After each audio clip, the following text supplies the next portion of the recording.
الله خلق كل دابة من ماء فمنهم من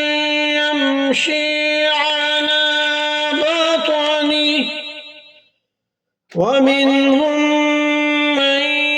يمشي على رجلين ومنهم من